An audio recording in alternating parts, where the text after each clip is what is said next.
Perkenalkan, kami dari kelompok 4 akan mempresentasikan progres report 2 dari Roti Gembongku.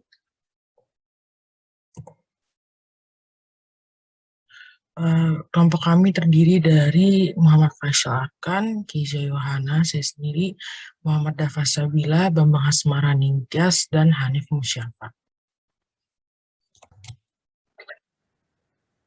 Pertama-tama, saya akan menjelaskan mengenai pertimbangan risiko, karena kami melakukan beberapa revisi pada bagian ini. Jadi terdapat beberapa risiko yang menjadi pertimbangan kami, yaitu yang pertama, risiko persediaan bahan baku.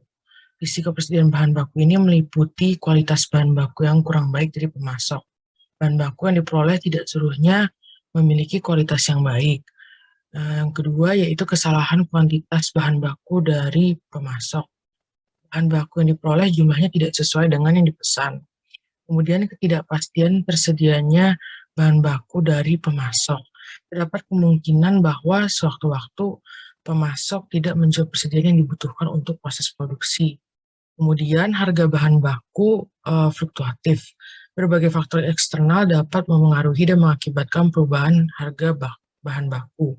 Kemudian kerusakan bahan baku pada gudang persediaan. Apabila persediaan tidak disimpan sebaik mungkin, kualitas bahan baku dapat menurun bahkan tidak dapat digunakan. Risiko kedua yaitu risiko proses produksi. Proses produksi ini mencakup yang pertama, kegagalan peralatan dan mesin untuk produksi. Mesin dan peralatan dapat rusak sewaktu-waktu sehingga akan mengganggu proses produksi.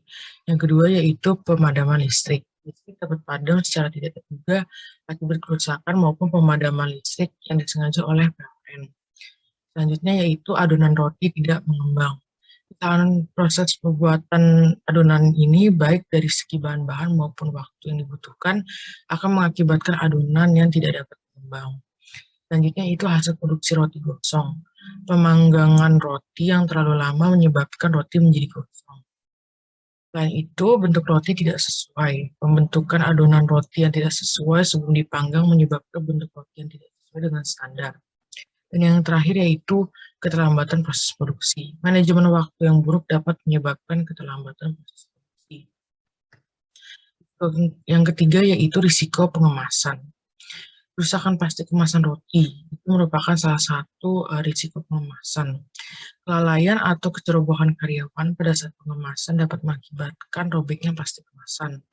Yang kedua yaitu kerusakan dus kotak roti. Kelalaian atau kecerobohan karyawan pada saat pengemasan dapat menyebabkan dus kotak kemasan menjadi robek atau penyok. Dan yang ketiga yaitu kesalahan penulisan label pada kemasan.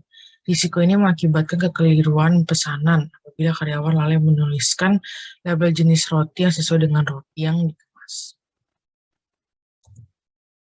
Berikut ini adalah matriks risiko.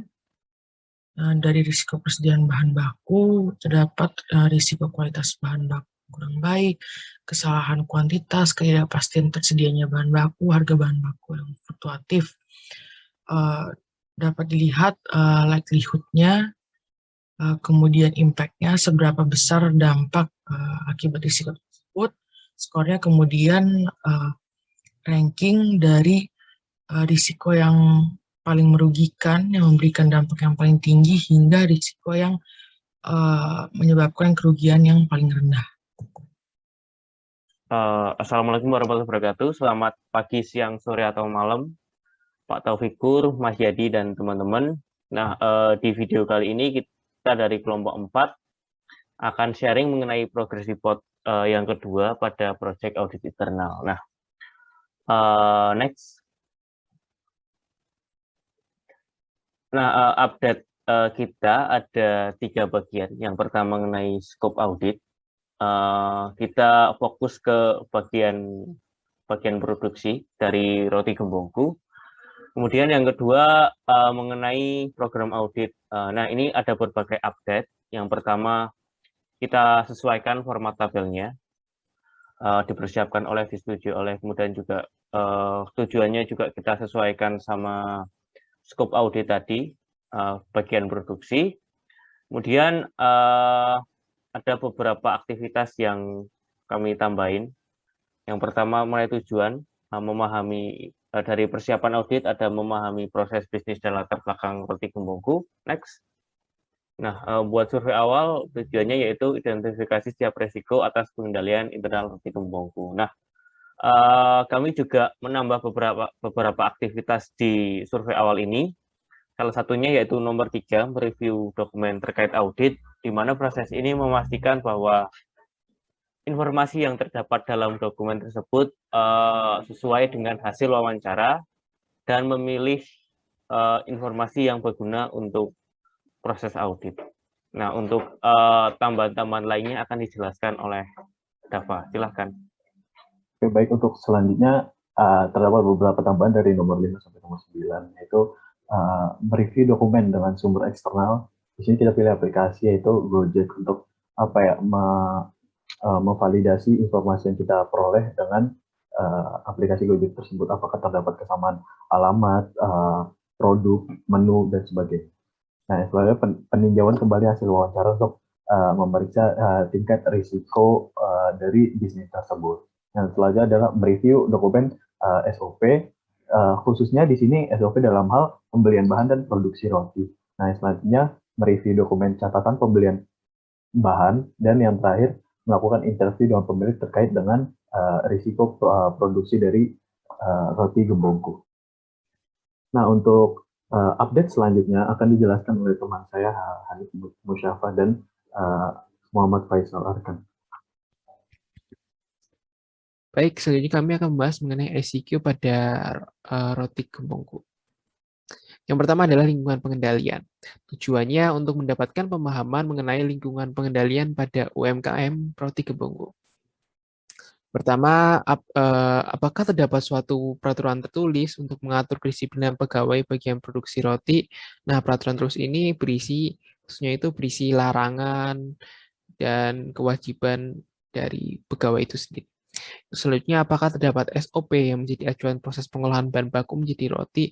SOP itu biasanya berisi tentang prosedur-prosedur yang misalnya kalau roti itu harus ada takarannya untuk membuat adonan.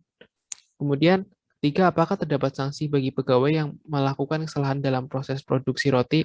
Kesalahannya seperti kesalahan takaran roti dan sebagainya. Keempat, apakah tim leader pada bagian produksi roti telah mengenal anggota timnya dengan baik? Tentunya seorang tim leader harus mengenal anggota timnya dengan baik. Kemudian, apakah manajer usaha melakukan pengamatan terhadap proses produksi roti yang dilakukan pegawai? Karena manajer usaha itu sebagai dalam struktur dia mengepalai pegawai produksi roti.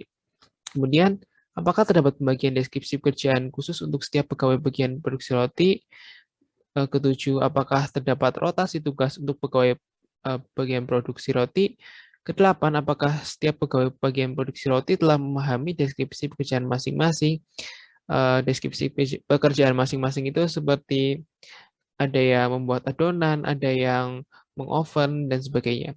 Kemudian, apakah pembagian deskripsi pekerjaan telah didokumentasi dengan jelas, maksudnya itu secara tertulis.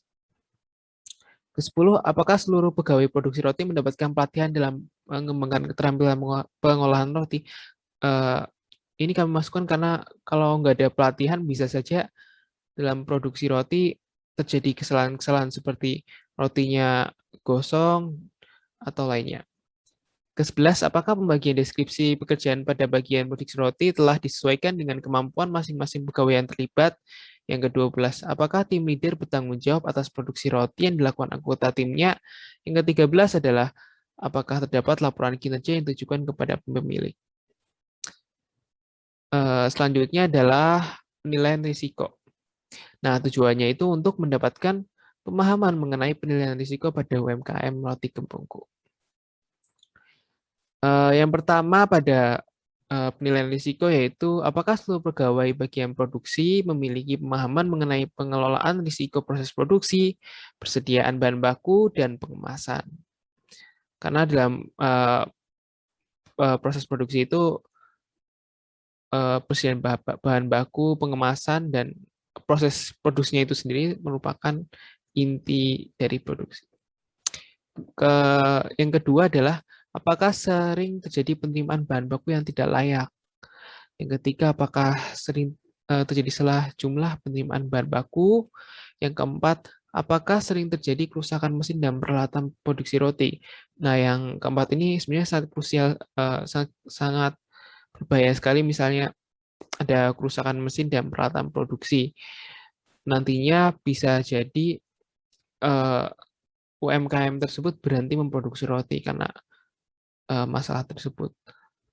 Oleh karena itu, kami masukkan ke dalam ICQ ini. Selanjutnya, apakah sering terjadi adonan roti yang tidak mengembang? Nah, ini juga terkadang kalau membuat roti itu, kalau ada takaran atau nggak pas dalam ovennya, waktunya bisa aja rotinya nggak ngembang. Selanjutnya, apakah sering terjadi hasil produksi roti yang gagal? Kemudian, apakah sering terjadi keterlambatan proses produksi roti? Kemudian, apakah sering terjadi pemadaman listrik? Nah, karena di daerah Cilacap itu rawan terhadap pemadaman listrik yang bergilir, makanya ini kami masukkan. Lalu selanjutnya, apakah sering terdapat kerusakan kemasan roti yang kemudian apakah sering terjadi kesalahan penulisan pesanan pada kemasan? Nah, biasanya itu terkadang ada aja pegawai yang mungkin melakukan kesalahan seperti ini, misalnya pelanggan memesan roti rasa taro, tapi malah pegawainya ngecek listnya pada roti rasa stroberi misalnya. Selanjutnya, apakah sering terjadi kesalahan menghitung kuantitas persediaan bahan baku? Kemudian, apakah sering terjadi kesalahan menghitung kuantitas roti yang telah diproduksi? Yang terakhir adalah, apakah terdapat risiko internal paling signifikan yang dapat terjadi serta berdampak pada proses produksi roti? Nah, kemudian akan dilanjutkan oleh Muhammad Arkan. Nah, selanjutnya di ICQ itu adalah tentang aktivitas pengendalian, yang tujuannya itu untuk mendapatkan pemahaman mengenai aktivitas pengendalian pada UMKM Roti Gembongku. Yang pertama, itu kita ingin tahu nih, apakah Roti Gembongku itu melakukan pengendalian internal. Yang karena ini fokusnya kita adalah proses bisnis, maka ada dua concern utama kita, yaitu pertama adalah karyawannya, yang kita tanyakan apakah Roti Gembongku melakukan pengendalian atas karyawannya. Kemudian yang kedua adalah bahan bakunya di dalam proses produksi, yang kita tanyakan dengan bentuk apakah Roti Gembongku melakukan pengendalian atas arus keluar masuk bahan baku. Nah, kemudian selanjutnya adalah penggunaan teknologi dalam pengendalian di Roti Gembongku. Yang ada dua yang menjadi pertanyaan kita, yaitu pertama adalah apakah dalam proses produksi Roti Gembongku ini melibatkan teknologi atau aplikasi. Contohnya mungkin kalau misalnya jual beli ya mungkin menggunakan servernya itu mungkin pakai m-banking, atau mungkin ada sistem sendiri yang bisa langsung menghubungkan antar, misalnya di transfer gitu mungkin bisa langsung otomatisasi tercatat gitu kalau misalnya Roti Gembongku ini udah melakukan pembelian gitu, sehingga tentunya lebih reliable. Kemudian yang kedua adalah apakah dalam proses produksi Roti Gembongku menggunakan sistem fingerprint untuk absensi karyawan. Dan ini untuk juga melihat data yang lebih reliable ya, untuk mencatat keterlambatan atau mungkin misalnya masuknya disiplinnya karyawan itu dalam bekerja, sehingga jelas gitu pengendaliannya atas karyawan, karena yang paling terlihat kan dari absensi karyawan ya, yang paling kelihatan itu untuk pengendalian karyawannya. Apakah karyawan itu masuk atau enggak, karyawan itu ada atau tidak. Kemudian selanjutnya adalah pengendalian melalui policies dan policy and procedures. Nah, di sini ada dua pertanyaan yang juga terkait dengan karyawan dan juga roti ya atau bahannya. Yaitu yang pertama, apakah terdapat SOP yang mengatur proses produksi Roti Gembongku, baik itu dari pembelian atau mungkin dari proses udah mengolah bahannya menjadi roti. Kemudian yang kedua adalah apakah terdapat sanksi bila SOP tersebut dilanggar. Sehingga karena biasanya policy and procedure itu apa ya, menegaskan pengendaliannya itu pakai sebuah apa ya, sanksi dan SOP, sehingga untuk memastikan SOP itu dijalankan sehingga standarnya itu tepat, ya, kualitasnya selalu terjaga. Kemudian yang selanjutnya adalah informasi dan komunikasi, yaitu tujuannya untuk mendapatkan pemahaman mengenai informasi dan komunikasi pada UMKM roti Gembongko. Nah, yang pertama adalah penggunaan relevan informasi ini. Kita ada 3 pertanyaannya. Yang pertama adalah apakah roti Gembongko rutin mengupdate katalog supplier? Ini untuk memastikan bahwa roti Gembongko ini selalu mendapatkan update harga-harga terbaru dari katalog, dari supplier-supplier yang list-list supplier yang roti Gembongko ini punya gitu. Kedua adalah apakah roti Gembongko memiliki catatan dan dokumen yang berisi list bahan dan harga terupdate. Jadi kalau misalnya katalog itu kan walaupun dikirim kan bisa tetap miss ya gitu ya.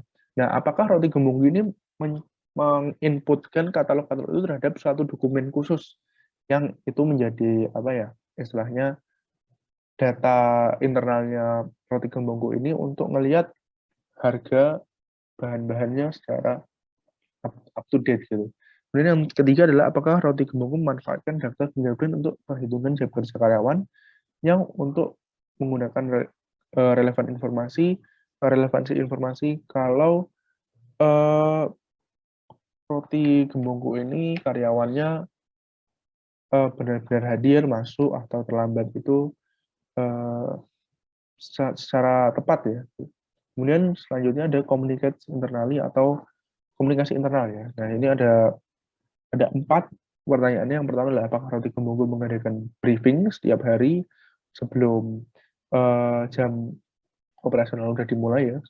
Kemudian apakah roti Gembongko memiliki SOP terkait keterlambatan karyawan. Jadi kalau misalnya karyawannya terlambat tuh ada hal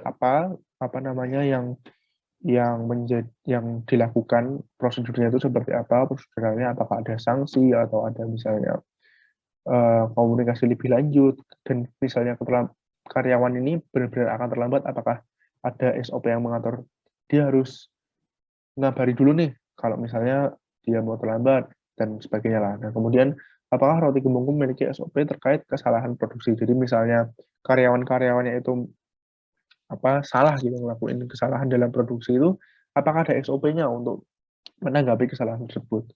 Kemudian selanjutnya, apakah roti Gembongko memiliki SOP terkait ketersediaan bahan baku. Nah, jadi bahan baku ini juga penting untuk dari karyawan ini bisa memproduksi terus ya sesuai dengan targetnya, itu tentu harus dikomunikasikan. Nah, itu apakah ada SOP-nya terkait bagaimana cara komunikasi ketersediaan bahan baku yang ada di gudang. Kemudian selanjutnya ada ke pihak-pihak eksternal ya. Yang pertama ada tiga pertanyaannya. Yang pertama, apakah roti Gembongko memanfaatkan teknologi untuk berkomunikasi dengan supplier? Itu apakah menggunakan WA gitu misalnya, atau mungkin menggunakan email, atau masih menggunakan mungkin hanya menggunakan surat gitu dan lain-lain, atau benar-benar ada sebuah teknologi khusus yang mungkin lewat WA gitu yang benar-benar cepat gitu, yang benar-benar bisa komunikasinya itu langsung gitu tanpa terhalang oleh jarak. Dua adalah apakah roti Gembongko mengikat transaksi bahan baku menggunakan kontrak dengan supplier. Jadi maksudnya misalnya roti Gembongko ini kan beli bahannya kan ke misalnya salah satu supplier gitu, supplier A gitu. Nah, untuk menjamin kualitas bahan bakunya dan harganya itu alangkah lebih baiknya tuh sebenarnya adanya kontrak gitu ya.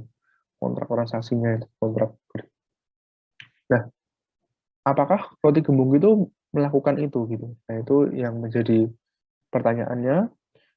Kemudian yang ketiga, apakah roti Gembongko mengkomunikasikan kerugian produksi terhadap pemilik? Jadi kalau misalnya di proses produksi ini ada sebuah kerugian ya, dari kesalahan produksi, cacat produksi, atau mungkin kenaikan harga dan lain-lain, apakah itu dikomunikasikan kepada pemilik melalui media apapun? Dan yang terakhir adalah pemantauan kegiatan. Tujuannya untuk mendapatkan pemahaman mengenai pemantauan kegiatan pada UMKM roti Gembongko. Nah, yang pertama adalah melaksanakan ongoing and or separate evaluation atau pemantauan ya. Nah, ini ada 3 pertanyaannya. Yang pertama adalah apakah Roti Gembongku melakukan pemeriksaan kembali catatan keluar masuk bahan baku. Jadi misalnya tadi menyambung pertanyaan yang di atas sebelumnya, kalau misalnya ada catatan pemeriksaan catatan keluar masuk bahan baku, apakah itu diperiksa kembali? Kedua, apakah Roti Gembongku melakukan evaluasi kehadiran karyawan? Ya, dari fingerprint itu, kalau misalnya ada data fingerprint, kalau enggak ya mungkin dari tanda tangannya itu, apakah ada evaluasi? Misalnya ternyata karyawannya sering telat, karyawannya ada yang sering nggak hadir. Nah, itu apakah ada evaluasinya? Ketiga, apakah Roti Gembongku melakukan evaluasi produksi? Jadi misalnya terjadi kesalahan, cacat produksi, apakah ada evaluasi yang membahas hal itu? Kemudian kedua adalah evaluate and communicate deficiency. Jadi kalau ada hal-hal yang terjadi ya, yang kesalahan-kesalahan terjadi tersebut yang ditemukan itu apakah dievaluasi gitu ya. Kita mencari apakah Roti Gembongku melakukan itu. Yaitu ada 2 pertanyaan. Yang pertama adalah apakah Roti Gembongku mengadakan rapat evaluasi umum yang melibatkan seluruh divisi. Nah, itu biasanya kan menjadi sebuah media perusahaan itu untuk mengkomunikasikan hal itu ya, kesalahan-kesalahannya atau temuan-temuannya. Kedua adalah apakah Roti Gembongku mengadakan rapat evaluasi per divisi.